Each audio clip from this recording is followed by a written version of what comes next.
Bonsoir à tous. Merci de votre accueil. Je suis Anne-Marie Decouvreur, j'ai 58 ans. Je suis entrepreneur depuis 20 ans et je viens de me réembarquer dans une aventure incroyable que je vais vous partager ce soir en quelques instants. D'abord deux chiffres. 27% des Français se déclarent dépressifs ou prédépressifs. Et pour nos adolescents, c'est 50%.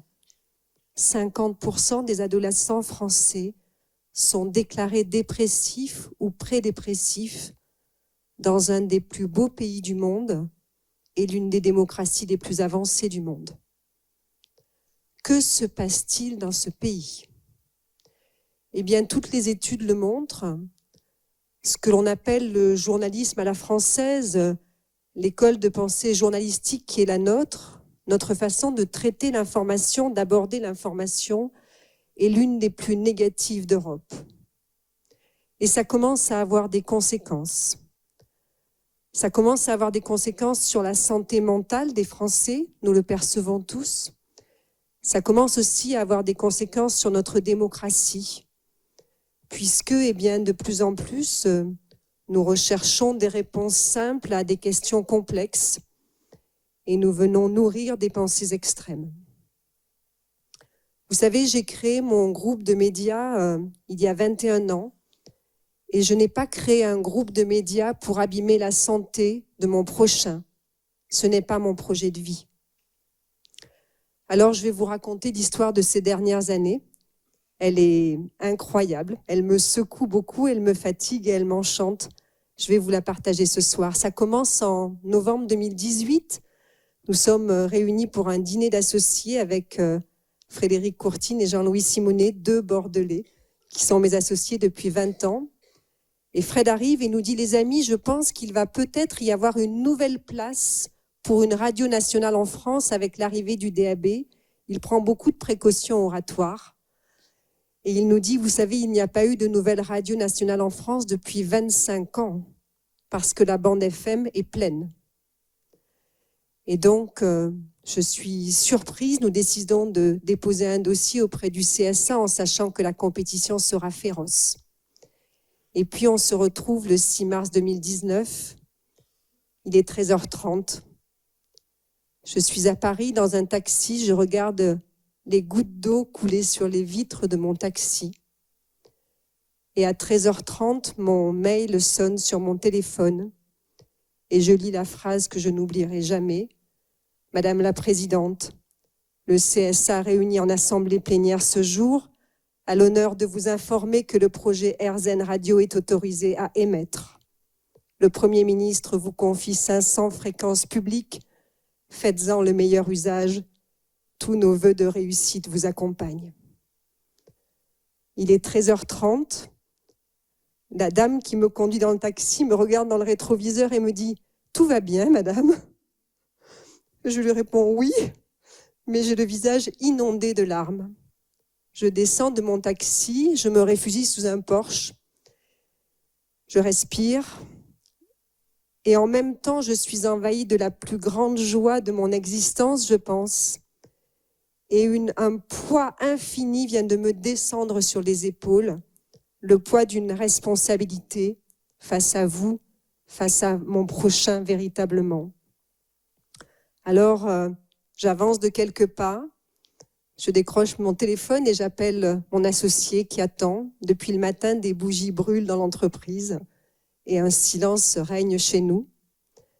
Allô, Fred ? C'est nous, c'est nous. Anne-Marie, refais ta phrase, s'il te plaît, tu pleures tellement que je ne comprends pas ce que tu dis. Fred, c'est nous, c'est nous. Nous sommes autorisés à émettre dans la France entière. Nous avons le même nombre de fréquences que France Inter.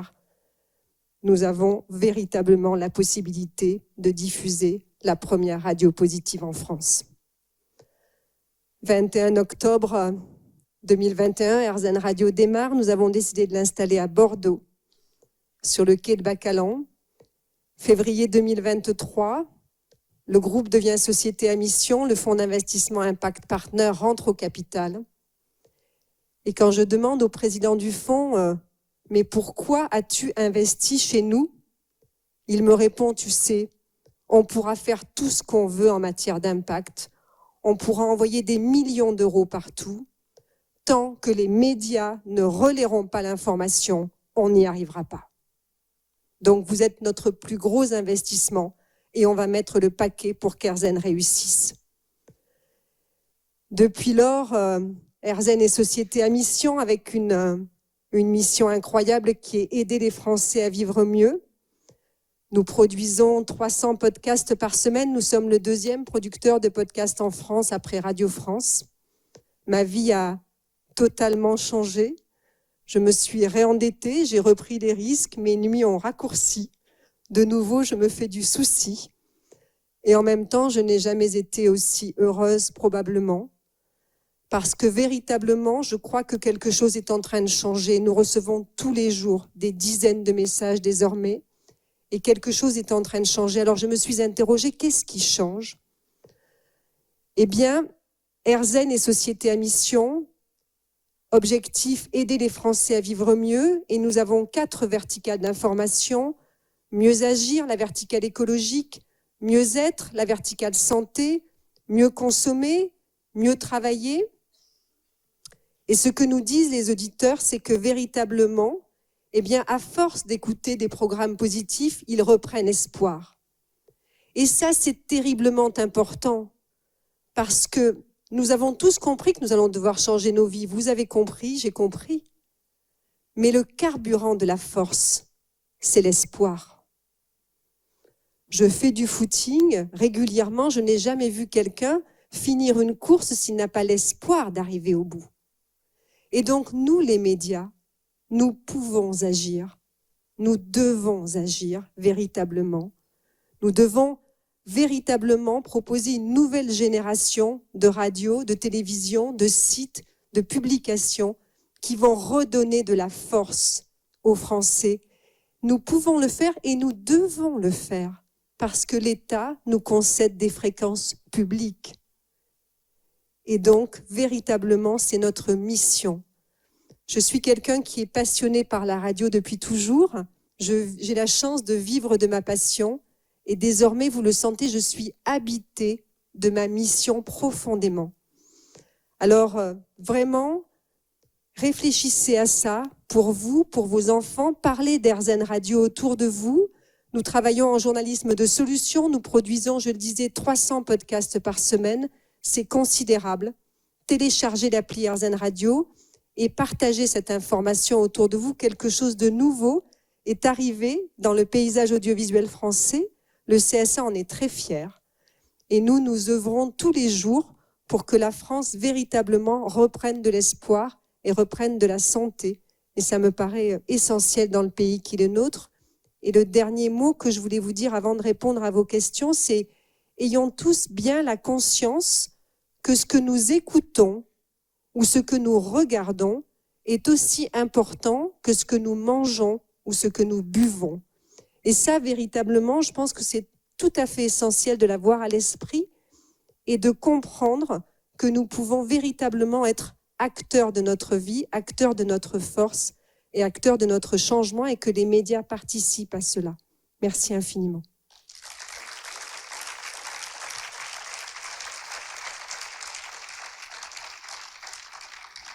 Avez-vous des questions ?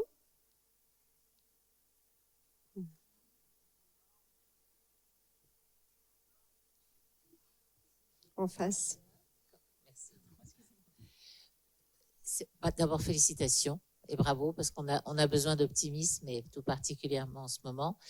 Mais vous êtes une radio aussi d'information, donc quand vous commentez une actualité triste comme un tsunami, un tremblement de terre, vous réussissez quand même à transmettre du positivisme et de l'optimisme.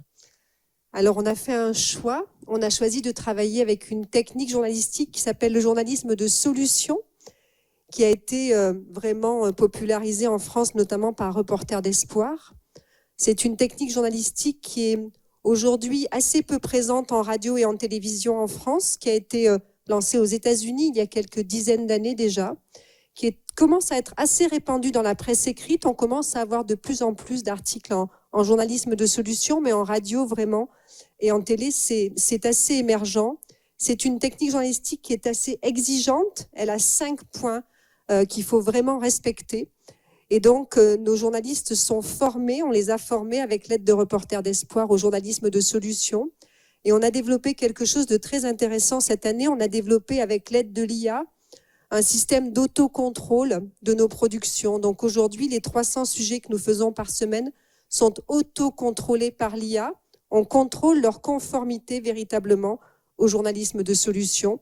Et ça permet à nos journalistes de s'améliorer en permanence et puis de vérifier effectivement qu'on est bien conforme à l'éthique qui est la nôtre. Et on a aussi fait une deuxième chose qui est, je crois, importante, c'est qu'on a une approche totalement différente de la publicité. On a pivoté le business model historique des radios qui se financent par la publicité depuis toujours. Vous savez, dans une radio classique, vous avez à peu près 14 minutes de publicité par heure, sauf en décembre où on a tendance à s'envoler à 18 minutes avant Noël. Et chez RZN Radio, la publicité est limitée à 4 minutes par heure. Vous imaginez le trou dans la caisse que ça a pu créer, et c'est la présidente qui vous le dit. Et donc vraiment, on a développé des méthodes de financement alternatives. Donc la pub, c'est 4 minutes par heure avec des partenaires qui sont compatibles avec nous et avec nos valeurs. Et donc on a mis en place un business model long terme avec des partenaires qui s'engagent sur 3 ans. Un d'entre eux était là aujourd'hui, Léa Nature était là aujourd'hui, et d'autres étaient là, je pense. Et donc, on s'engage et on produit ensemble du programme pédagogique véritablement, RSE, espoir, développement durable. Et on travaille avec nos partenaires sur qu'est-ce qu'on peut produire ensemble comme valeur ajoutée pour intéresser les auditeurs. Et ça crée aussi de la préférence de marque.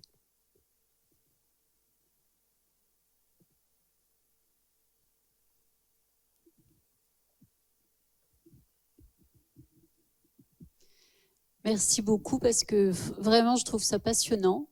Ce que vous avez fait, ce que vous avez entrepris, on sent l'envie et le plaisir que vous avez à mettre vie à ce beau projet. C'est vrai, quand Didier m'a parlé de la radio RZN la première fois, j'étais vraiment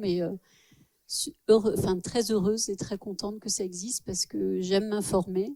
Et c'est vrai que j'ai tendance à plus écouter les médias aujourd'hui parce que justement, il y en a ras-le-bol de cette audimat, la course à l'audimat, avec uniquement des catastrophes. Et plus c'est dramatique et plus ils font d'audimat. Et c'est insupportable. Et du coup, ça redonne beaucoup d'espoir, votre radio. Alors, j'ai pas trouvé encore l'onde, mais bon, je pense qu'il y a ce qu'il faut ici pour se renseigner. Et je m'engage à vous écouter avec grand plaisir et bravo. Voilà, c'était pas forcément une question, mais bravo pour cette belle radio. Merci infiniment. Elle va grandir, elle va progresser, mais déjà elle existe et ça c'est important. Vous savez, il y a vraiment un enjeu de santé mentale. Il y a une nouvelle maladie qui est apparue qui s'appelle le doom scrolling, qui est cette maladie des gens qui tombent malades de l'information. Et cette maladie, elle est vraiment particulièrement injuste parce qu'elle touche notamment les plus fragiles d'entre nous, les gens qui ont un faible niveau de connaissance, les personnes âgées isolées, les gens fragiles. Et il s'agit d'une maladie qui est désormais traitée par les différents hôpitaux, notamment Bordeaux, qui a un pôle qui traite cette maladie. C'est un état dépressif avec des épisodes d'anxiété très forts. Et moi, je n'ai pas créé un groupe de médias pour rendre mes compatriotes malades. Vraiment, c'est quelque chose que je ne pourrais pas surmonter dans ma vie. Donc, on est vraiment sur un projet de vie qui est ambitieux, qui est très nouveau, parce que vous savez, dans le journalisme, on dit que l'information positive, ce n'est pas de l'information. Donc, nous allons véritablement essayer de démontrer que les Français sont intéressés par le fait de pouvoir accéder à des informations de solutions.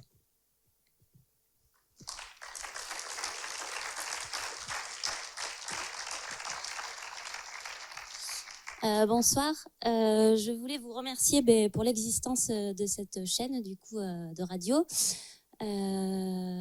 Ça m'a beaucoup interpellée parce que moi aussi, autour d'un petit repas avec des amis, on s'est dit exactement la même chose que vous. C'était assez récent aussi. Et on s'était dit, nous, carrément, ce serait même une chaîne à la télé, en fait, aujourd'hui, une chaîne d'information positive à la télé. Je vous dis ça parce que je pense aussi à nos enfants. Moi, chez moi ou en voiture, quand je suis avec mes enfants, j'éteins les radios, j'éteins les chaînes d'information télévisuelles parce que c'est très anxiogène. On vit déjà dans un monde compliqué. J'ai pas envie qu'en plus mes enfants entendent à longueur de journée les atrocités, les problématiques du monde. Donc, je vous félicite pour cette belle radio. Je lui souhaite longue vie. Et si ça peut aussi devenir une chaîne télévisuelle d'information positive, ça nous ferait le plus grand bien pour notre belle France. Merci beaucoup. Merci infiniment. Alors, pour devenir une chaîne de télévision, il faudrait une autre autorisation d'émettre, qui serait un autre combat. En tout cas, ce que vous dites me paraît vraiment extrêmement important. C'est de l'avenir du pays qu'il s'agit là, et de l'avenir de la démocratie, et de l'avenir de notre santé et de la santé de nos enfants. Donc véritablement, moi j'observe trop de gens dans des hôtels lorsque je me déplace qui, dès le petit déjeuner le matin, sont en train de regarder de l'information en continu. Et je me dis, mon Dieu, déjà à 8 heures le matin, le cerveau est exposé à des choses pareilles. Et donc vraiment, pensez-y, pensez à préserver votre cerveau et le cerveau de vos enfants. Et un message aussi quand même très important, c'est que effectivement, de plus en plus de Français arrêtent de regarder la télévision et arrêtent d'écouter la radio parce que les programmes actuels ne leur conviennent pas. Je vous entends et je suis d'accord avec vous, mais ça me pose un problème. C'est que les chaînes de télévision et de radio comme nous, qui sont les chaînes officielles, sont autorisées à émettre par le CSA, qui s'appelle désormais l'ARCOM, et donc nous sommes contrôlés. On contrôle la qualité de notre journalisme, de notre éthique, de nos valeurs, etc. Les gens qui arrêtent la télévision et la radio nationale souvent se reportent directement sur le web, et le web n'est en aucun cas contrôlé. Donc, c'est un sujet qui est tout à fait délicat, effectivement, mais regarder des chaînes de télé et de radio nationale permet en tout cas d'avoir accès à des programmes qui sont des programmes sous contrôle, dont on contrôle notamment l'éthique et la véracité. Aujourd'hui, sur le web, on n'a malheureusement aucune garantie et ces derniers jours viennent de nous indiquer encore que les choses vont être encore plus libérées, encore moins contrôlées et donc encore plus violentes probablement. Donc soyons effectivement assez prudents et préservons autant qu'on le peut nos programmes nationaux autorisés et contrôlés. Merci beaucoup.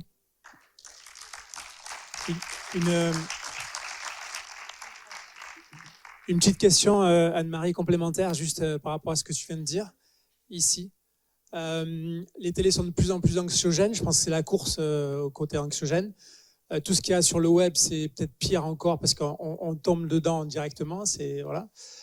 Face à cet axe du mal, on va dire, comment est-ce que depuis 3-4 ans, avec l'équipe, vous voyez l'axe du bien reprendre des forces en termes d'audience, de suivi, voilà. Est-ce qu'on voit une tendance positive? Alors, moi, j'ai une éthique de vie qui est très forte, une philosophie de vie qui est très forte. Je ne critique pas mon prochain, je ne critique pas mes confrères parce que je pense que critiquer un système, c'est facile. Le plus difficile, c'est de construire le système suivant, celui qui vraiment va être créateur de valeur. Donc je l'ai dit au CSA, je l'ai dit aux confrères, il n'y aura pas dans ma bouche d'observation ou de critique vraiment sur la profession. Donc on ne se positionne pas par défaut à ce qui existe, on essaye de créer notre propre valeur. Et c'est vraiment une démarche intellectuelle et morale exigeante. Nous créons notre propre valeur, on a créé nos formats, donc on a créé des formats courts, 2, 4, 8 minutes, et puis depuis un an, on a les formats longs, 30 minutes, pour petit à petit acculturer les Français à accueillir de l'information positive. Et les choses ont l'air de bien se présenter, de se préciser. J'ai échangé avec Christophe Duhamel, qui est notre directeur digital depuis quelques mois, qui est le fondateur de Marmiton, qui me disait la semaine dernière, On commence à se promener autour de 400 000 audiences sur le web par mois. Ce ne sont pas encore les 15 millions de France Inter tous les mois, mais ça commence à ressembler à une structure d'audience. Donc, vous le sentez dans ma bouche, on tâtonne, on cherche ce qui véritablement va pouvoir intéresser les Français et ce qui va vraiment pouvoir les fidéliser. Parce que véritablement, et les neurosciences le décrivent très bien, eh bien, un programme négatif, sensationnel, spectaculaire, ça attire, ça nous attire et ça attire l'attention.